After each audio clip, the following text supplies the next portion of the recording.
Assalamualaikum warahmatullahi wabarakatuh. Sahabat-sahabat yang dirahmati Allah, semoga kalian semua selalu dalam lindungan dan rahmat-Nya. Mari kita mulai kisah hari ini dengan bersyalawat kepada Nabi Muhammad Sallallahu Alaihi Wasallam. Hari ini kami akan membawakan sebuah kisah luar biasa. Kisah tentang seorang lelaki saleh yang meski kehilangan segalanya di dunia, tetap memilih untuk bersyukur kepada Allah. Inilah kisah menggetarkan hati dari Abu Kilabah rahimakumullah. Sebelum lanjut, jangan lupa untuk like, komen, dan subscribe agar kamu tidak ketinggalan kisah-kisah inspiratif lainnya. Seorang saleh, Abu Ibrahim, bercerita, suatu ketika, aku jalan-jalan di padang pasir dan tersesat tidak bisa pulang. Di sana kutemukan sebuah kemah lawas. Kuperhatikan kemah tersebut, dan ternyata di dalamnya ada seorang tua yang duduk di atas tanah dengan sangat tenang. Ternyata orang ini kedua tangannya buntung, matanya buta. Dia hidup sebatang kara tanpa sanak saudara. Kulihat bibirnya komet-kamit mengucapkan beberapa kalimat. Aku mendekat untuk mendengar ucapannya. Dan ternyata ia mengulang-ulang kalimat berikut.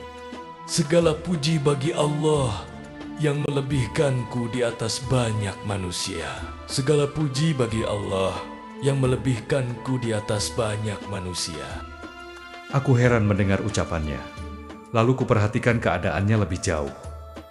Ternyata sebagian besar panca inderanya tak berfungsi. Kedua tangannya buntung, matanya buta. Ia tidak memiliki apa-apa. Kuperhatikan kondisinya sambil mencari, adakah ia memiliki anak yang mengurusi atau istri yang menemaninya. Ternyata tak ada seorang pun. Aku beranjak mendekatinya, dan ia merasakan kehadiranku. Ia lalu bertanya, Siapa? Ada siapa? Assalamualaikum, kataku. Aku seorang yang tersesat dan mendapatkan kemah ini. Anda sendiri siapa? Tanyaku. Mengapa Anda tinggal seorang diri di tempat ini?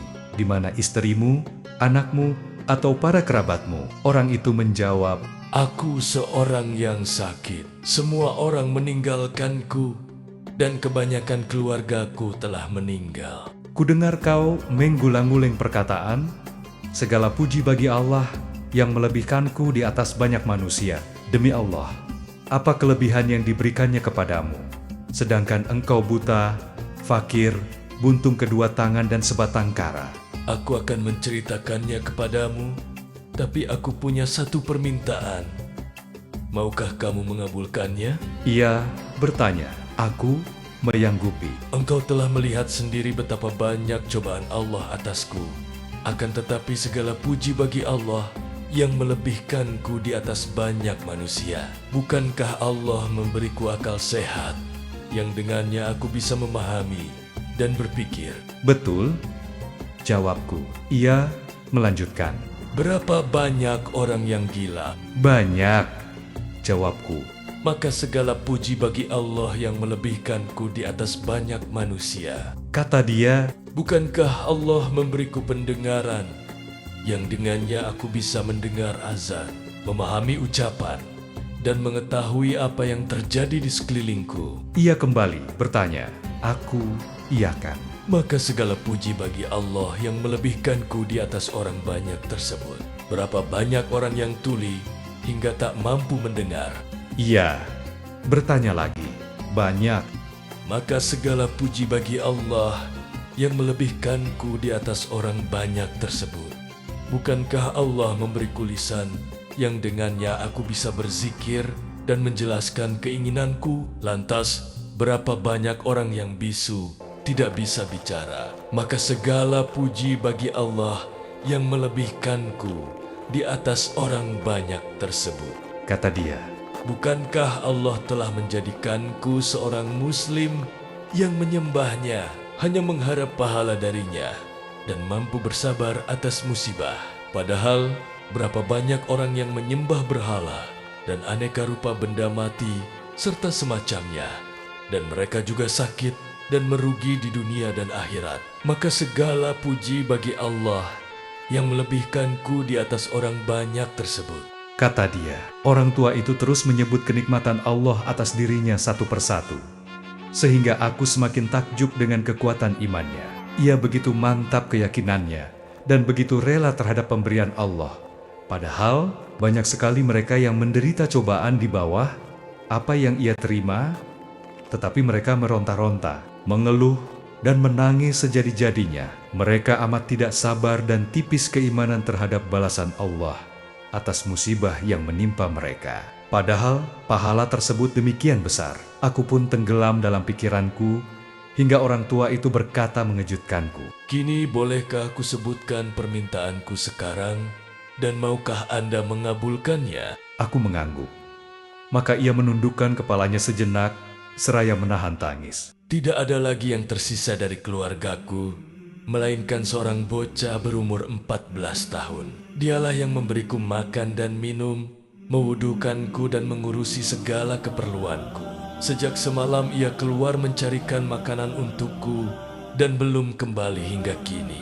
Aku tak tahu apakah ia masih hidup ataukah telah tiada. Aku sudah tua renta, buta, dan tidak bisa mencarinya. Maka kutanyakan ciri-ciri anak tersebut dan berjanji akan mencarikan bocah tersebut untuknya. Aku pun meninggalkannya dan tak tahu bagaimana mencari bocah tersebut. Aku tak tahu harus memulai dari arah mana, namun tatkala aku berjalan dan bertanya-tanya kepada orang sekitar tentang si bocah, nampaklah olehku di kejauhan sebuah bukit kecil yang tak jauh letaknya dari kemah Pak Tua. Di atas bukit tersebut ada sekawanan burung gagak yang mengerumuni sesuatu. Segeralah terbetik di benakku bahwa burung tersebut tidaklah berkerumun kecuali pada bangkai atau sisa makanan. Aku pun mendaki bukit tersebut dan mendatangi kawanan gagak tadi hingga mereka berhamburan terbang. Tatkala ku datangi lokasi tersebut, ternyata si bocah telah tewas dengan badan terpotong-potong. Rupanya seekor serigala telah menerkam dan memakan sebagian dari tubuhnya, lalu meninggalkan sisanya untuk burung-burung. Namun aku lebih sedih memikirkan nasib Pak Tua daripada si bocah yang telah tiada itu. Aku pun turun dari bukit, melangkahkan kaki dengan berat menahan kesedihan mendalam. Haruskah ku tinggalkan Pak Tua menghadapi nasibnya sendirian? Ataukah ku datangi dia dan ku kabarkan nasib anaknya kepadanya? Aku berjalan menuju kemah Pak Tua itu sambil dikepung bingung harus mengatakan apa dan memulai dari mana. Lalu terlintaslah di benakku akan kisah Nabi Ayub alaihissalam. Kutemui Pak Tua itu dan ia masih dalam kondisi seperti saat kutinggalkan. Kuucapkan salam kepadanya dan ia mendahuluiku bertanya, "Bagaimana, anakku?" Namun kataku, "Jawablah terlebih dahulu, siapakah yang lebih dicintai Allah, engkau atau Ayub alaihissalam?" "Tentu Ayub alaihissalam lebih dicintai Allah," jawabnya. "Lantas, siapakah di antara kalian yang lebih berat ujiannya?" tanyaku kembali. "Tentu Ayub," jawabnya. "Kalau begitu, berharaplah pahala dari Allah, karena aku mendapati anakmu telah tewas di lereng gunung. Ia diterkam serigala dan dikoyak-koyak." Pak Tua itu pun tersadak-sedak dalam kesedihannya. Namun ia terus berkata, "La ilaha illallah." Dan aku berusaha meringankan musibahnya, menyabarkannya. Tapi tak berapa lama ia meninggal dunia. Ia wafat di hadapanku. Lalu kututupi jasadnya dengan selimut yang ada di bawahnya. Lalu aku keluar untuk mencari orang yang membantuku mengurus jenazahnya. Maka kudapati ada 3 orang yang mengendarai unta. Nampaknya mereka adalah para musafir. Maka kupanggil mereka dan mereka datang menghampiriku. Kukatakan, "Maukah kalian menerima pahala yang Allah giring kepada kalian? Di sini ada seorang muslim yang wafat dan dia tidak punya siapa-siapa yang mengurusinya. Maukah kalian menolongku memandikan, mengafani dan menguburkannya?" "Tentu," jawab mereka. Mereka pun masuk ke dalam kemah, menghampiri mayat Pak Tua untuk memindahkannya. Namun ketika mereka menyingkap wajahnya, mereka saling berteriak, Abu Kilabah. Ini Abu Kilabah. Abu Kilabah." Ternyata Abu Kilabah adalah salah seorang ulama mereka. Akan tetapi waktu silih berganti dan ia dirundung berbagai musibah hingga menyendiri dari masyarakat dalam sebuah kemah lusuh. Kami pun menunaikan kewajiban kami atasnya dan menguburkannya. Kemudian aku kembali bersama mereka ke Madinah. Malamnya, aku bermimpi melihat Abu Kilabah dengan penampilan indah. Ia mengenakan gamis putih dengan badan yang sempurna, berjalan-jalan di tanah yang hijau. Maka aku bertanya kepadanya, "Hai Abu Kilabah, apa yang menjadikanmu seperti yang kulihat ini?" Jawabnya, Allah telah memasukkanku ke dalam jannah dan dikatakan kepadaku di dalamnya, "Salam sejahtera atasmu sebagai balasan atas kesabaranmu." Maka inilah surga, sebaik-baik tempat kembali.